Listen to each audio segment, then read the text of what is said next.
Pero pag wala silang ginagawa, mas marami silang time na mag-misbehave. So ako din, nung una natatakot ako to try out things.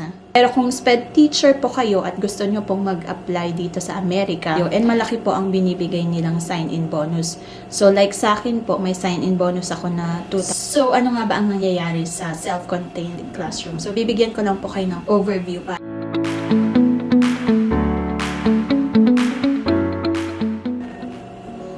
Hello! My name is Teacher Bell and welcome to Home and Everything. Kung hindi pa po kayo nakasubscribe, please do subscribe sa aming channel. Isa po akong Pinay SPED teacher dito sa Amerika.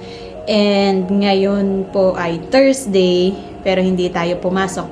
Kasi kababalik lang natin galing sa spelling bee ng aking anak sa middle school. So nag-file po ako ng leave. Imagine class tuloy na nasanay na ako.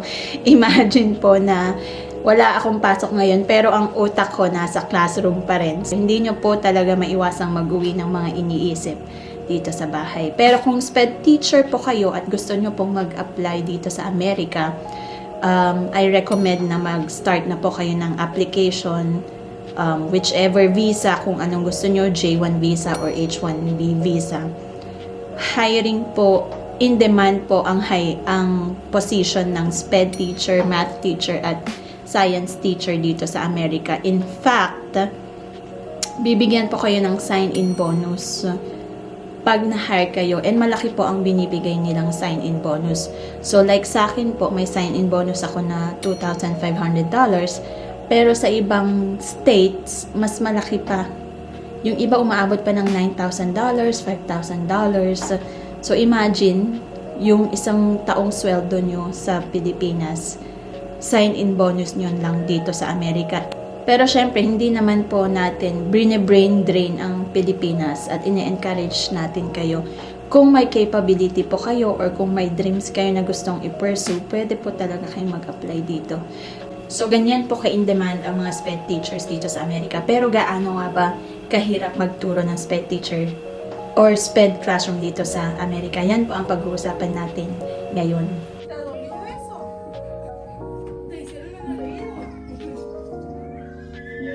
Go, go, go! Here! Sebastian, here! Here, Hermione! Okay, go to Miss Estefania. Do you want to go? How many do I give him, Miss Bell? 3. Yeah. But it fell.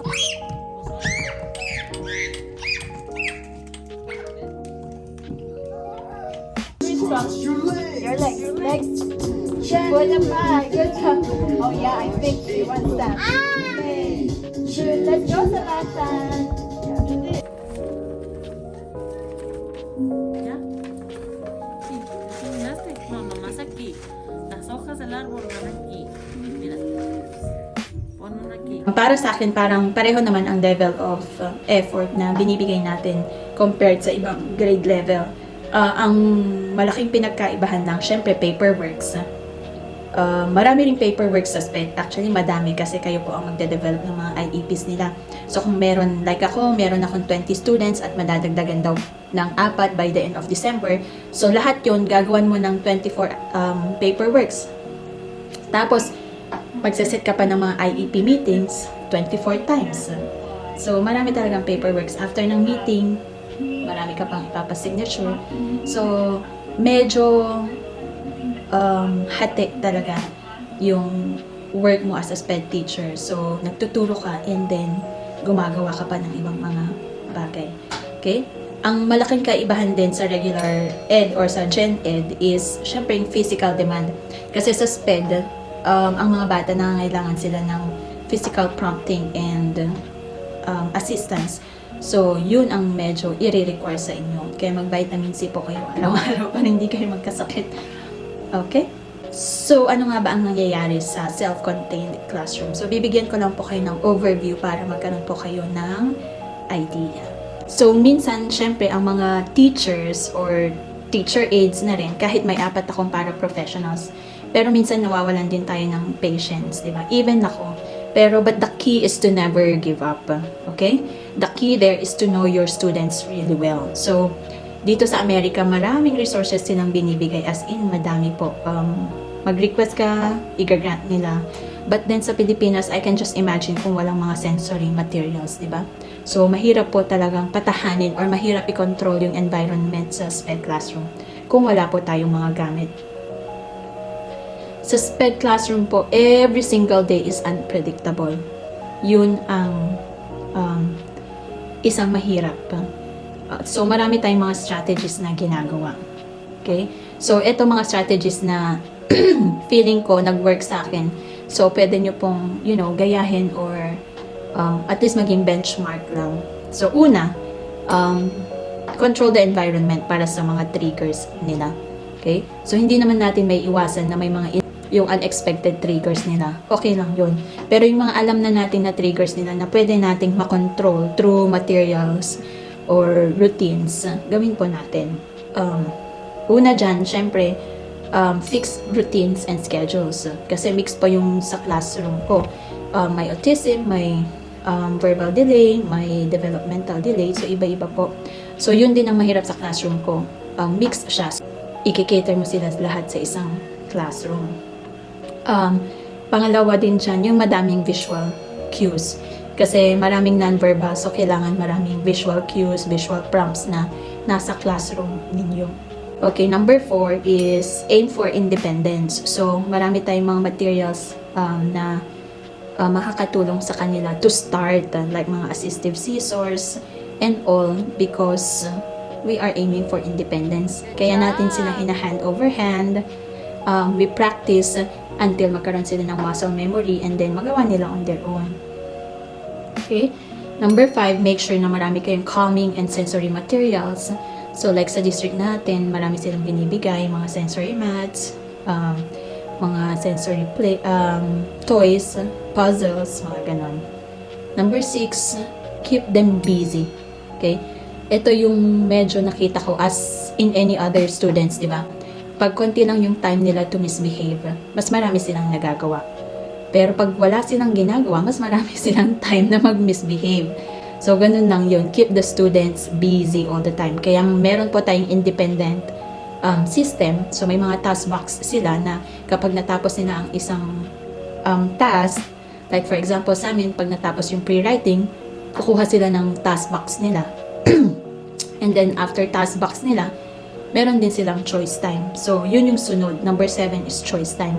Bigyan nyo po sila ng mga choices at the end of the day para magawa yung mga activities that interest them. So, for example, pinapapili namin sila sa mga ADL boxes, sensory motor boxes, or technology station. So, it's up to them. And then, number 8, at the end of the day, meron po kaming calm time. So, at least meron silang at least 5 minutes of the day na maging accountable to be calm, yung hindi namin sila pinaprank. Okay? So, alam na nila, pag plinay na namin yung calm time song namin, accountable na sila. Hindi na namin sila physical prompt. Nung kanina sinabi ko, everyday is unpredictable kasi like today, maayos ang mga bata, pero the next day, hindi. So, inconsistent. Minsan, kahit kabisado mo na ang trigger ng mga bata, o kaya kahit control mo na ang environment, may mga instances pa din na hindi mo talaga maiiwasan. So, magre-request kayo ng mga materials to divert their attention. So, like ngayon, nag-request ako ng mga noise cancelling device para sa mga students na very sensitive sa sounds. Nag-request din tayo ng mga blue lights para dimmer ang paligid, mas calm. And marami pa tayong ni-request ng mga fidget toys, stress balls, and anything na pwedeng makadivert ng behavioral struggles nila hanggang they learn to cope more appropriately. Okay? So, again, the key talaga is to never give up. Okay? Kahit non-existing o wala tayong mga calming materials, importante na i-redirect at i-divert pati ang mga inappropriate behaviors nila. So, dahil pre-K ang hawak ko and especially sa mga non-responsive at may behavioral problems, minsan hindi gumagana ang punishment. Okay? We don't do punishment in a pre-K special ed class, at least sa akin. Kasi yung age band ko is 3. Meron pang 2.9. 3 to 5 years old. So, I really don't do punishment in class kasi hindi pa nila naiintindihan yan. Hindi nga nila naiintindihan yung mga ibang bagay or even the simplest things hindi nila naintindihan, di ba? So, what more yung punishment? So, binibigyan lang namin sila ng consequence, but always choose to keep on redirecting. Ang minimal consequence lang naman dyan is like, kausapin mo sila kahit alam mo hindi nila naintindihan. Pero you know, mababasa nila yan yung emotions mo and yung gestures mo na you were disappointed. Maintindihan nila yan. So ako din, nung una natatakot ako to try out things. But then change is necessary. Huwag po kayong matakot na gawin yung iba't ibang pagda-divert na sa tingin nyo magbe-benefit sa kanila. As long as tina-target nyo yung nasa yung goals nila sa IEP, then you're in a good path. Kasi kahit turo ka ng turo, pero hindi naman nakikinig yung bata, then it's useless, okay? So, important po talaga na ma-calm nyo muna ang mga bata before anything else. So, again, SPED teachers, we never give up. Okay? We try out new things from time to time. Kahit in 1 minute, may 10 kang gusto mong gawin sa bata, 10 strategies, that is totally fine because sometimes it's a trial and error. Okay? Thank you po for watching and have a great day. Happy teaching and keep on dreaming, dreamers. Okay? Bye!